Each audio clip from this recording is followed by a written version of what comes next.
El título es Los datos como mecanismo de inclusión. Cristina es Chief Data Scientist en Dalmont FX y también es Lead Data Scientist en Data Science Academy México. Así que los dejo con ella.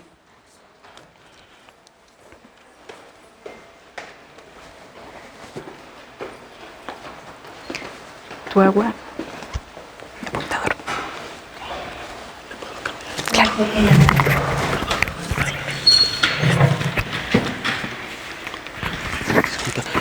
Cristina. ¿Puedo poner un micrófono? Sí. ¿Dónde lo quieres poner? Y si quieres te lo voy a poner aquí, traes el bolsa. Pues aquí en el pantalón.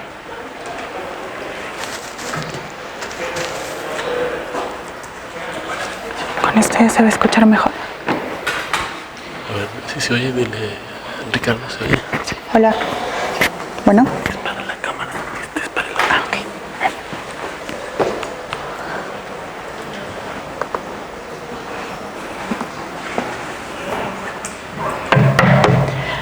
Hola, como Lina amablemente me hizo el favor de presentarme, soy Cristina.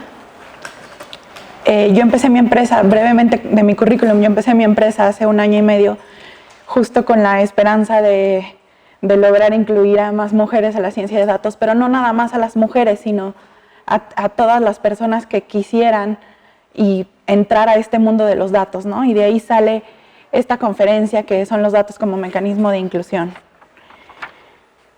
Antes como de arrancarnos, quisiera tocar algunas definiciones. Primero, el tema de inclusión social. La inclusión social es un proceso para mejorar los términos en los que los individuos y grupos participan en la sociedad. ¿Esto qué significa? Desafortunadamente, en muchos países del mundo hay condiciones que nos vuelven a los individuos desiguales. En primera impresión, pues en México la pobreza, más del 50% de la población en México vive en pobreza, ¿no? Otras cuestiones como las etnias o los orígenes que hacen que sean poblaciones que tienen grados de marginación cuando no deberían de tenerlos, ¿no? Entonces, el tema de la inclusión social es crear ese proceso todo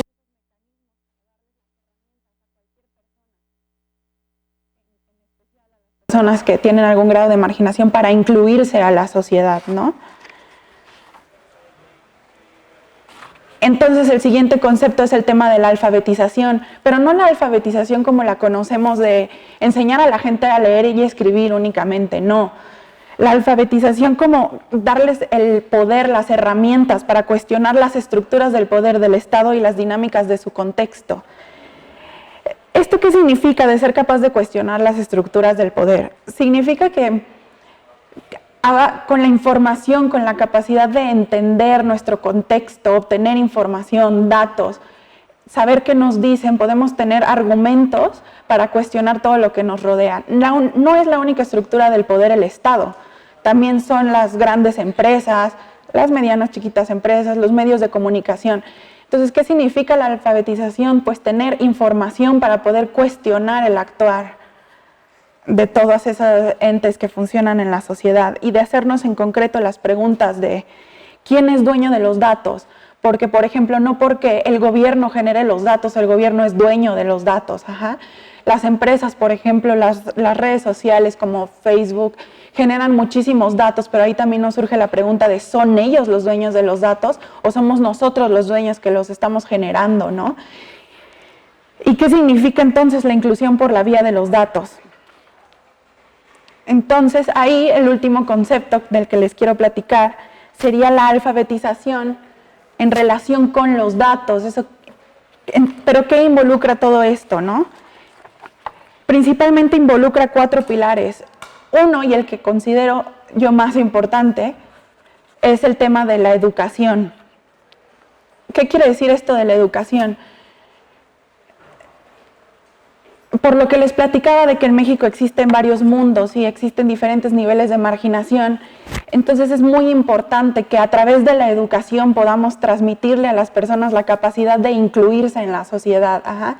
Pero en este sentido necesitamos empezar desde niveles básicos a incluir en los temarios de las escuelas la capacidad de buscar datos y de entender los datos, porque no nada más es, yo me puedo meter a la página del INEGI y extraer una encuesta, pero el Excel que yo descargue de ahí, pues puede no decirme mucho si no encuentro las herramientas para visualizarlos, para exponerlos. Y de ahí es de donde me voy a nutrir realmente para tener este poder de cuestionar. Y es en donde surge entonces los siguientes 3 pilares, que es el de la visualización de los datos. Los datos en sí mismos pues no hablan solos. Tenemos que encontrar formas de exponerlos, principalmente para que quienes no tienen las herramientas de entenderlos los puedan entender. Luego la parte técnica, que es el generar modelos con los datos de predicción o para entender exactamente la realidad que nos rodea. Esa es una cuestión un poco más técnica, pero no significa que sea ajena o difícil de acceder a ella, ¿no? Entonces, el tema de la inclusión tiene que tomar en cuenta que se tiene que hacer accesible para todas las personas este conocimiento para poder extraer los datos, visualizar en ellos patrones o cosas que les ayuden a contestar sus dudas y ojalá también que puedan generar modelos tan sencillos como hacer tal vez nada más calcular el promedio de los datos y tener una idea de referencia. Por ejemplo, se me ocurre en el mercado laboral que muchas veces no sabemos si el sueldo que está expuesto en una vacante es un sueldo justo o está por arriba o por abajo del promedio, ¿no? Entonces, esa capacidad, ese conocimiento de poder extraer los datos de las encuestas de sueldos, del censo poblacional y calcular algo tan sencillo como el promedio para informarnos, ir preparados a la entrevista para negociar nuestro sueldo. Y finalmente, con base en estos 3 pilares, pues la participación, que es justo lo que es el sinónimo mismo de inclusión social, de cuestionarnos las cosas, pues es a través de la participación, ¿no? Es las personas que tengan el interés y las ganas de informarse, también deben tener las posibilidades de participar activamente con la información que obtuvieron. No importa la calidad de la información o la incapacidad de haber hecho un modelo, ¿no? Sencillamente con tener las ganas de participar, con eso ya generamos los mecanismos de inclusión. Entonces eso nos lleva como a los pilares de la alfabetización en relación con los datos. El primero, que debe ser ágil y adaptativo. Nosotros hemos experimentado, yo soy millennial y me han tocado experimentar varios cambios en el país, ¿no? Desde que un partido que llevaba 70 años en el poder cambiara hacia otro partido y luego nuevamente cambiara a otro partido de oposición, o sea, una transición que más o menos va hacia la democracia. Nos ha tocado también ver que el acceso a las tecnologías y a la comunicación cómo ha aumentado. Ahorita el gobierno está preocupado de que las personas tengan acceso al internet. Entonces todos estos cambios generan movimientos y entonces esta alfabetización debe ser ágil, debe ser adaptativa y debe estar rápidamente moviéndose a la par con lo que está sucediendo en el país, y no solo en el país, internacionalmente, ¿no? Algo bien importante es también que es un continuo de características, o sea, como les decía, no existe un perfil para ser data scientist o para ser una persona que analiza datos, ¿no? Esto es un continuo de características, una persona que se interesa por los datos, que los busca, que trata de entender algo de ellos, hasta una persona que hace modelos como para entender el lenguaje natural, etcétera. Todo ese continuo de características nos vuelven a todos data scientists, ¿no? No es que seamos unos más sofisticados que otros o más poderosos que otros, ¿no? Sencillamente el interés y las ganas de participar y cuestionar lo que nos vivimos ya nos hace data scientists. Entonces, pues la alfabetización con base en los datos, pues debe ser una fuente de empoderamiento. Por ejemplo, en la película de Spider-Man que nos dicen que con un gran poder viene una gran responsabilidad, pues lo mismo sucede en el tema de los datos, ¿no? Al tener nosotros acceso a los datos, saber entenderlos, ya nace en nosotros una responsabilidad. ¿Qué responsabilidad surge entonces? Pues todas las personas que por las condiciones privilegiadas que hemos tenido, tal vez de acceso a la educación, de de que nuestros papás nos enseñaron desde chicos a cuestionarnos todos, pues tenemos la responsabilidad de ayudar a esas personas que no tuvieron la misma suerte, ayudarlas a incluirlos también en este conocimiento, a enseñarles de dónde pueden sacar los datos, cómo se visualiza un dato, desde cosas tan sencillas como decirles, esto es un histograma y de aquí puedes sacar esta información, ¿no? Y ayudarlos a tomar decisiones. Entonces, este empoderamiento, esta fuente de empoderamiento la debemos de compartir. Y por eso debemos de promover diferentes formas de llegar a ella. Yo les decía como que se me ocurría que pusiéramos en los planes de estudio de las escuelas, pero no únicamente, sino organizando eventos como este, generando comunidades, identificando quiénes son poblaciones a las que más les ayudaría a tener acceso a la información, ¿no? Por una u otra cosa, tener capacidad de defenderse. Por ejemplo, la población indígena, que muchas veces ni siquiera hablan español y llegan empresas o llegan fundaciones a quererles decir qué hacer o qué no hacer, y ellos no tienen acceso fácilmente a los datos o a entenderlos como para cuestionar eso que se les está queriendo imponer, o aunque sea con miras de ayudarlos, pero ellos no tienen la forma de evaluar si lo que se está haciendo por ellos es efectivamente ayuda, ¿no? Y eso ya los pone en un plano de desigualdad. Entonces, esta fuente de empoderamiento, pues es muy importante que la transmitamos lo más posible. En este caso, este evento, pues, que busca incluir a más mujeres en este tema de la ciencia, en este tema de los datos, pero no nada más incluirlo hacia las mujeres, ¿no? Incluirnos a todos, sobre todo a los que son más vulnerables. Entonces, ¿cómo logramos todo esto? Y les quiero platicar entonces también, pues, cuál es la importancia. Tal vez va a sonar repetitivo, pero de nuevo les voy a platicar de qué es la importancia. Por ejemplo, hay muchísimos autores que piensan que esta alfabetización, pues primero debe estar enfocada, que no importa el origen socioeconómico ni la etnicidad. Por ejemplo, hay en algunos países en donde acceder a la ciencia no es un camino sencillo, ¿no? Tienes que tener muchísimos prerequisitos de muchas cosas y no toman en cuenta que llegar ahí a siquiera decidir haber estudiado ciencia ya implicó muchos sacrificios. Y eso es muy importante, generar programas que faciliten los caminos de inclusión, ¿no? De alfabetización. Y eso requiere que las personas que estamos un poquito más avanzadas en este conocimiento, pues identifiquemos y desarrollemos procesos para lograrlo. Y se me ocurre el mejor proceso, pues que también nos volvamos maestros. Entonces ahí surge otra obligación, que es que quienes tenemos el conocimiento, pues nos volvamos maestros y empecemos a compartir ese conocimiento. Y no me refiero a que nos metamos a dar clases o busquemos una plaza en una escuela necesariamente, sino cosas tan sencillas como en un parque hacer un evento de hoy les voy a contar cómo pueden conocer mejor a sus clientes para que arranquen su empresita o vean o en dónde es buena idea que pongan sus puestos y en dónde pueden conseguir los datos para ver en dónde hay puestos de qué o restaurantes de qué, ¿no? Y entonces es una pequeña plática de media hora, 20 minutos entre amigos o personas de la comunidad. Pero ahí ya nos volvimos maestros porque estamos transmitiendo el conocimiento y dando herramientas para que la gente decida. Entonces lo que está sucediendo, no crean que a mí se me ocurrió esta gran idea, sino que hay un movimiento internacional de no dejar a nadie atrás, de que la ciencia de datos es para todos, de que el acceso a los datos debe ser para todos. Y este movimiento pues se ha hecho famoso con el nombre de Data Revolution. ¿Cómo empezó todo esto? Pues hablando del famosísimo tema de desarrollo sustentable, la ONU, como parte del programa para los próximos 10 años, y muchos otros autores investigadores de grandes universidades se dieron cuenta que no se puede hablar de un desarrollo sustentable de lleno si no existe acceso a la información, si los datos no están abiertos y si no proveemos a la gente de herramientas para que los conozcan. Y este proceso es muy importante para las sociedades en el interior, desde países como México, en donde existe la democracia y la participación de las personas. ¿Cómo podemos empezar a participar en pensar en un desarrollo sustentable, en planear nuestro país a 5 a 10 años, sin considerar la inclusión?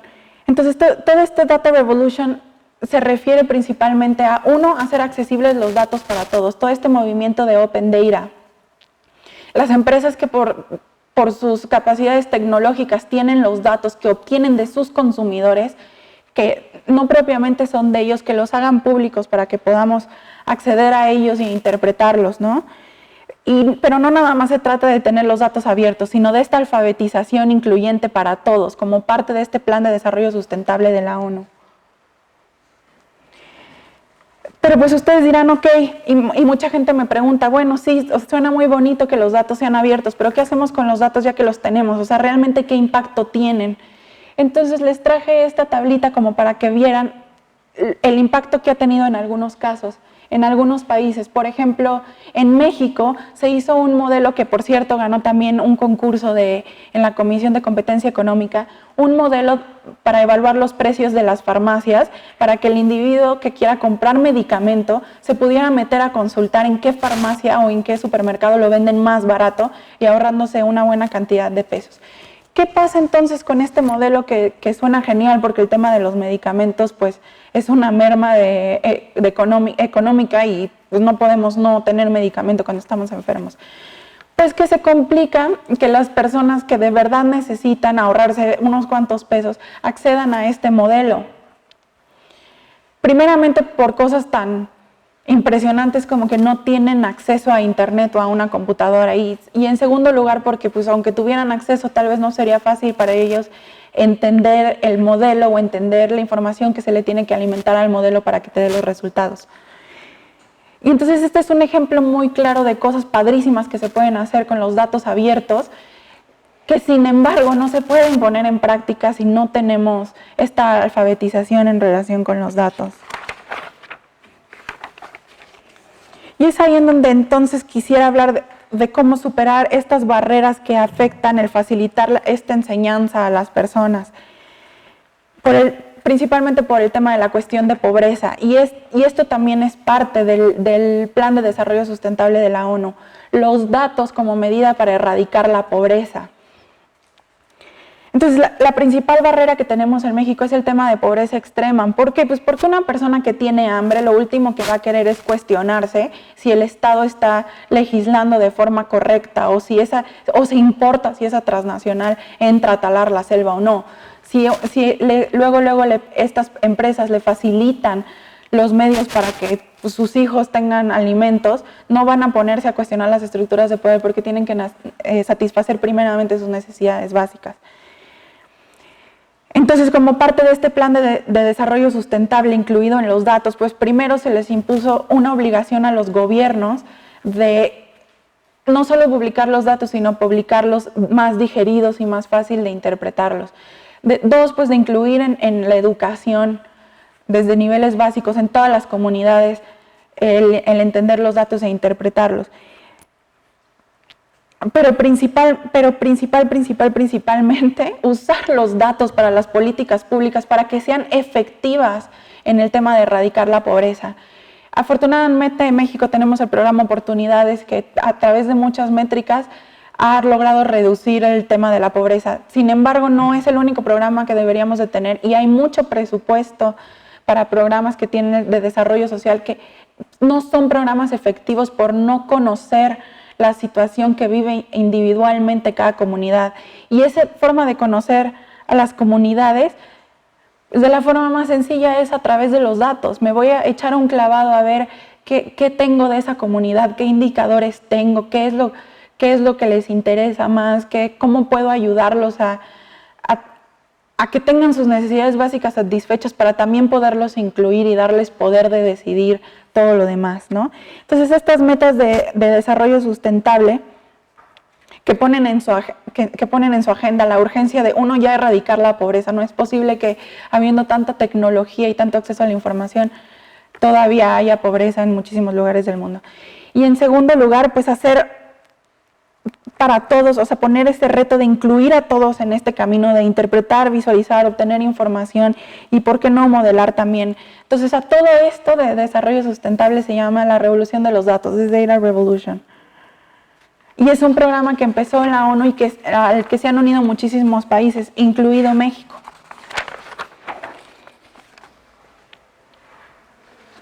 Entonces, aquí yo les había dado una introducción de qué decisiones se pueden tomar con base en los datos, ¿no? Pues primeramente políticas públicas. Tenemos poco presupuesto en general en México, ¿no? El dinero no crece en los árboles, entonces ese presupuesto se tiene que asignar efectivamente a los programas que maximicen la posibilidad de verdad lograr su objetivo. Por otro lado, también en muchos países, tristemente México también, pues hay temas muy graves de corrupción, ¿no? Entonces también a través de los datos podemos darnos cuenta la gravedad de la corrupción que se vive en cada zona, se vive diferente, y poder entonces tener herramientas para cuestionar verdaderamente al gobierno de si los programas sociales no funcionan por falta de datos o no funcionan porque no les llega el presupuesto, ¿no? Entonces los datos también sirven para eso, no únicamente para analizar las políticas públicas. Y en este tema tan controversial que es el tema del voto, también me parece importante que en una sociedad que es democrática, en donde se busca la participación de todos los individuos de la sociedad, no nada más de unos pocos, pues es muy importante transmitirles nuevamente el conocimiento de los datos para que puedan cuestionar lo que les están diciendo los políticos de verdad, de una manera objetiva. Y entonces si llega un político haciendo una promesa de campaña, no sé, el Bronco, ofreciendo cortarles la mano a los ladrones, pues que podamos meternos en los datos, a ver, conozcamos qué países efectivamente cortan manos o han evolucionado en temas de derechos humanos y tener argumentos objetivos para evaluar esa política tan absurda. Digo, es obvio que es absurda, me estoy yendo a un ejemplo absurdo, ¿no? Pero que llega un político y nos dice cosas que nos suenan más complicadas o de realidades que no conocemos y al final nosotros vamos a votar por ellos y ese voto va a influir porque esos políticos no van a trabajar para nosotros, van a trabajar para todo el país. Entonces, en el voto en la democracia es muy importante darle a todo el mundo acceso y entendimiento de los datos, ¿no?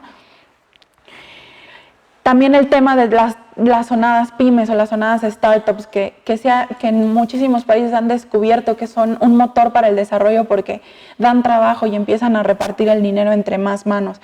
¿Qué pasa en México? Que más del 90% de las empresas que arrancan fracasan al menos de un año. ¿Y por qué fracasan? Porque tenemos una idea que nos encanta, que nos apasiona, porque no nos vamos a dedicar a algo que no nos gusta nomás por hacer una empresa, ¿no?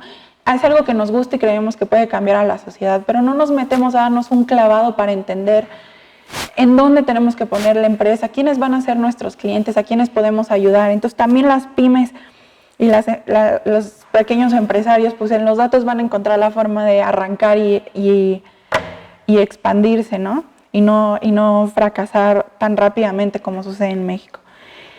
Y un tema que a mí en particularmente me apasiona, pues es el tema de la negociación de los salarios, ¿no? Afortunadamente la Ley Federal del Trabajo pues ayuda muchísimo al trabajador a estar en un plano de igualdad con las empresas, pero eso no les da todas las herramientas a que negociemos el sueldo. Nos partimos el lomo estudiando, y no me refiero nada más yendo a la universidad, porque estudiar no es nada más estar en la universidad, ¿no? Es agarrar un libro, meterme a internet, preguntarle a mi amigo que más sabe de un tema y nutrirme para ser una persona con más información, de verdad, llegar y que el empleador te ofrezca 5,000 pesos por un trabajo de 24 horas, pues, ¿cómo sabemos si ese sueldo es justo? Digo, evidentemente ese que les puse de ejemplo no me parece justo, pero ¿cómo sabemos si el sueldo que está ofreciéndonos el empleador es justo si no tenemos forma de compararlo con otras personas? Y curiosamente, los mexicanos y muchas personas, pues nos da pena hablar de nuestros sueldos, entonces no es tan fácil llegar y preguntarle al amigo, oye, ¿tú cuánto ganas? Al amigo que hace lo que tú haces, porque pues al amigo le podrá dar pena o mentirá creciendo su sueldo diciendo que gana más de lo que realmente gana por quedar bien, y entonces no tienes una forma objetiva de obtener la información más que a través de efectivamente los datos que hay en el mercado, ¿no? Por ejemplo, ahorita que se está poniendo tan de moda que los reclutadores usen modelos de ciencia de datos para elegir al mejor personal, pues ellos están generando datos y entonces con todo este tema de Open Data, pues ya va a ser más fácil acceder no solo a los datos que te dé el INEGI de las encuestas, sino también a los datos que los reclutadores y las empresas tienen que pagan, y de ahí entonces podemos darnos cuenta si lo que nos están ofreciendo es justo o no es justo. Ahora les quiero platicar finalmente cómo está en México, porque les decía que México es parte de este plan de desarrollo sustentable con los datos. Pues primeramente les cuento que el derecho a la información pues está en la Constitución en el artículo 3. Y se los voy a leer. Dice que en el tema de la información, el gobierno tiene la obligación de generar y difundir información y con base en este emitir directrices que sean relevantes para contribuir a las decisiones tendientes a mejorar la calidad de la educación y su equidad como factor esencial en la búsqueda de la igualdad. Entonces, el gobierno recaba datos y tiene acceso a muchísimos datos, entonces está obligado por la Constitución a no solo dar a conocer esos datos, sino a usarlos como medio de inclusión social para hacer sus programas y buscar la igualdad social. Entonces, esa obligación ya está en el documento máximo que rige al país. Luego, posteriormente, en el artículo 6 dice que el acceso a la información será garantizado por el Estado. Esta adición que se le hizo a este artículo, que es el de la libertad de expresión, apenas se hizo en 2013. A raíz de esta modificación de que todas las personas tienen el derecho a libre acceso a la educación, a la información, a la educación también, pero otro artículo.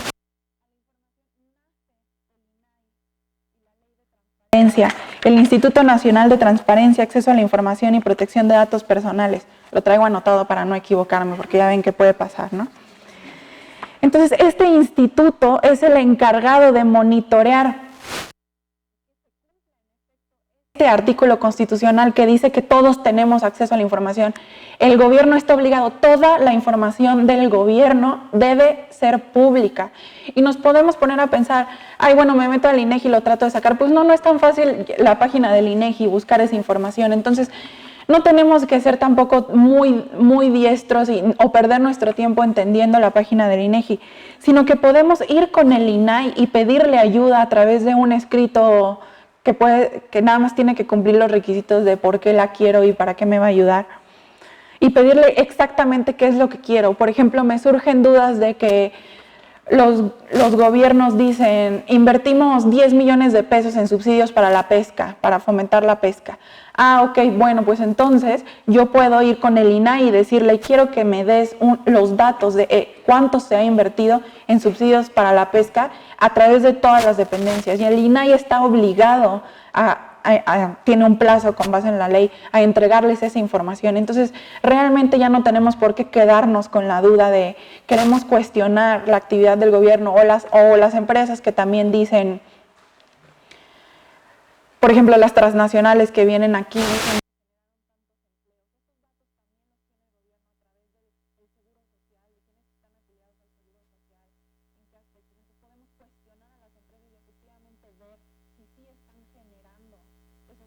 como ellos están diciendo, porque hay empresas que cobran unos precios absurdos de venta y tienen un margen de ganancia enorme. Entonces uno esperaría que esa parte de ese ingreso que están teniendo pues lo dejaran en el país para desarrollar, pues los podemos cuestionar, ¿no?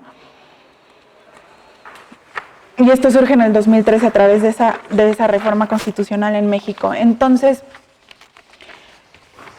en México existe la posibilidad y cada vez somos menos los que tenemos educación que nos permita dar hacia los datos. Entonces surge pues esta responsabilidad social de las que ya les había hablado, de explicarles a las personas en dónde están los datos, cómo los pueden conseguir y cómo usarlos para cuestionar.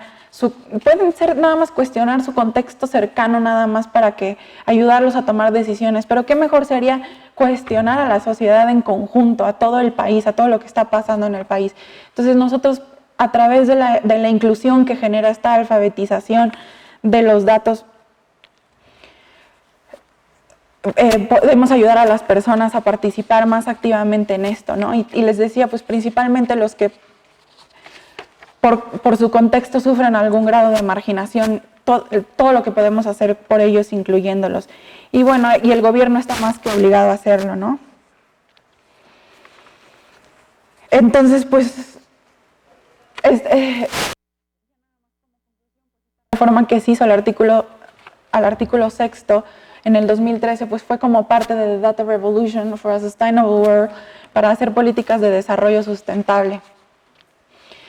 Entonces todo este movimiento de inclusión que en concreto nosotros venimos aquí a, pues, a invitar a las mujeres a que se unan, porque cada vez somos más mujeres en ciencia de datos, pero no nada más nos enfoquemos en favorecer a un solo grupo, sino si nosotros tenemos la suerte de conseguir esta capacidad, pues busquemos la forma de que más personas tengan esas habilidades, ¿no?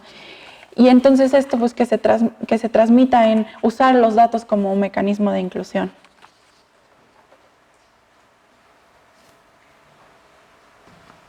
No sé si hablé muy rápido, entonces, ¿alguien tiene preguntas?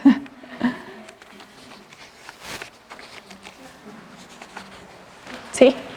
Yo tengo una pregunta. Yo trabajo en un organismo de salud, con la pediatría, y como que siempre te empiezan a decir, si tú quieres hacer un tipo de investigación, tienes que resolver el problema nacional, ¿no? Y esos problemas van como variando a través del tiempo. Entonces, primero que es si desnutrición, que enfermedades virales, que si eres gordito, ¿no? Y como que empiezas a dejar de priorizar otras cosas. ¿Cómo podría yo tratar de atender, por ejemplo, de estudiar una enfermedad que a mí me interesa, que tiene igual como poca incidencia o lo que sea, para poderla como oponer a los gorditos, una cosa así, ¿no? Porque ahora todo lo que te apoyan es solamente obesidad. Entonces, ¿cómo podrías como escarbar? Porque efectivamente yo meto a la página de Secretaría de Salud y no la ahí en el y no entiendo nada, ¿no? Porque además dice, somos tantos millones y tantas mujeres, tantos hombres, puedes ver por estado, puedes ver por comunidad, como que es un poquito difícil. Entonces ahora que decía lo de la pregunta sería, ¿puedo ahí decir que necesito una lista de las enfermedades tales y tales y tales?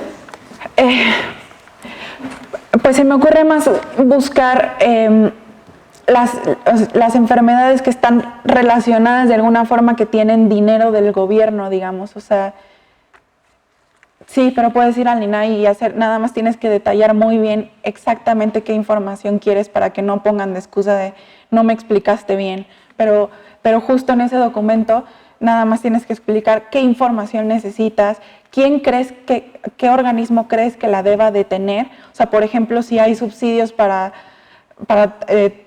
erradicar todo lo relacionado con los gorditos, como dices tú, entonces pues te tienen que dar esa información y también darte la información de todo lo que significa estar ligado con la obesidad y darte la información de qué necesitas para acceder al presupuesto, para también tener presupuesto, porque no nada más hay presupuesto para los gorditos, pero no sabemos todos los presupuestos que hay, porque tampoco leer el presupuesto de egresos está divertido, ¿no?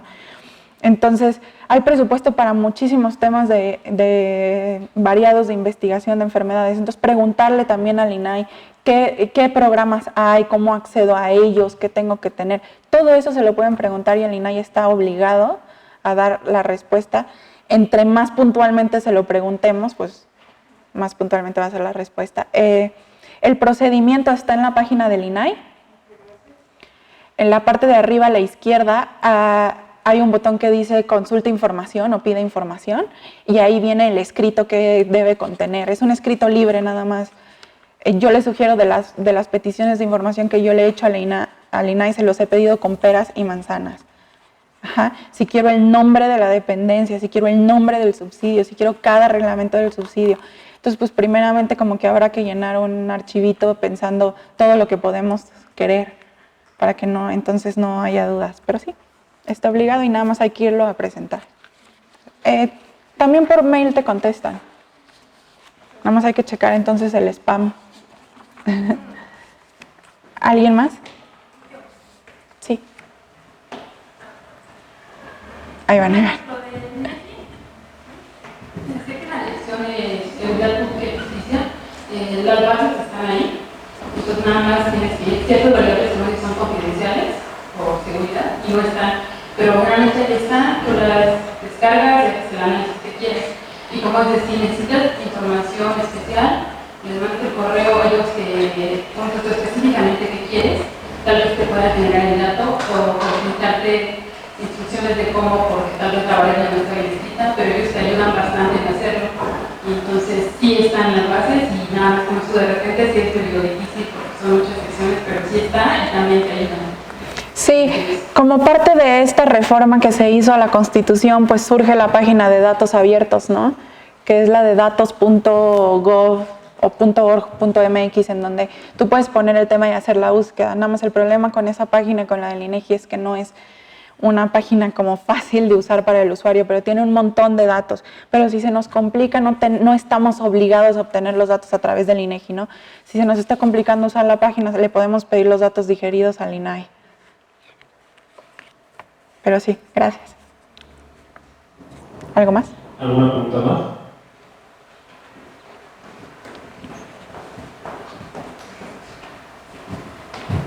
Buenos días. De lo que estás comentando me llama mucho la atención lo que sería llevar los datos a las comunidades. Yo lo veo que sí es muy complicado.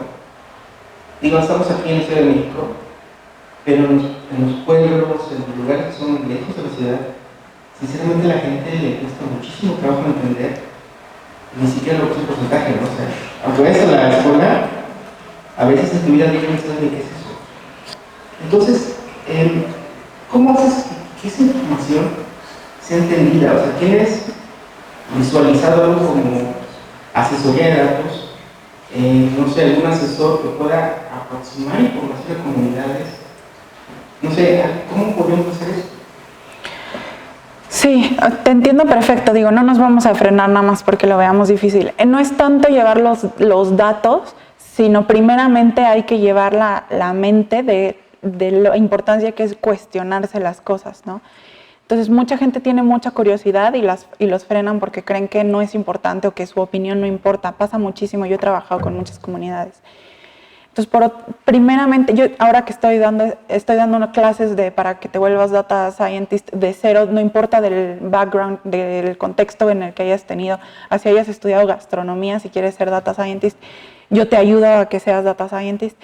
Y de ahí me han surgido muchas ideas para llevar a las comunidades. Y lo más importante que he visto en mi grupo de alumnos es, primeramente, desarrollar en la mente de quien quiera entender los datos la obligación y el derecho que tienen a cuestionarse las cosas. Entonces, yo lo que haría es armar equipos de todas las personas que se hayan topado en su vida situaciones en las que hayan tenido que presentarse un cuestionamiento importante, nada más el cuestionamiento y cómo lo resolvieron, cómo contestaron sus dudas internas, para llevarlos a las comunidades y platicarles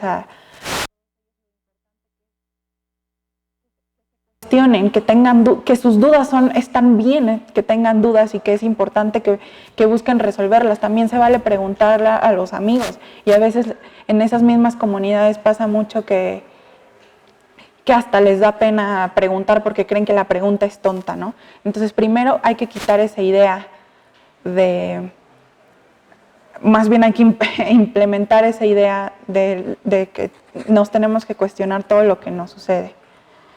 Y entonces, ya trabajando con ellos y viviendo con ellos un rato, porque yo soy de la idea de que las ideas que yo me haga aquí en la ciudad pues no necesariamente sirven si voy a cualquier otra comunidad. Entonces, lo primero que yo haría es, me interesa muchísimo, voy y vivo con ellos un rato, trabajo con ellos, vivo el día a día con ellos, los conozco bien a fondo, veo qué necesidades básicas hay que satisfacer primero, por lo que les decía pues una persona no se va a cuestionar los mecanismos de poder si tiene que estar pensando de dónde va a sacar un poco de dinero para sus hijos, ¿no? Ayudarlos a resolver esos problemas básicos, por ejemplo, diciéndoles, tú le puedes ir a preguntar al gobierno por qué no me ha llegado dinero si yo veo que vienen aquí tus alcaldes a echarme sermones de 3 horas de te voy a ayudar si votas por mí.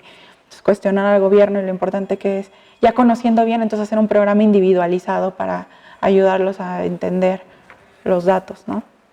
Saber en dónde buscar o con quién tienen confianza de preguntar. Ahorita se ha dado mucho, una de mis alumnas, de hecho, trabaja para una fundación, entonces se ha dado mucho estas fundaciones que por el tema lo que buscan es hacer llegar los datos a las comunidades. Ellos están analizando el tema de los subsidios de pesca, entonces van con los pescadores y les explican cómo están los subsidios, cómo se puede acceder, etcétera. Entonces, este tema de Open Data y de hacer los datos más fáciles de digerir ya está llegando a fundaciones también. Eso es importante, lo que les decía de la responsabilidad que tenemos todos. Bueno, de todas formas aquí voy a andar por si tienen más dudas. Muchas gracias. Gracias. Gracias.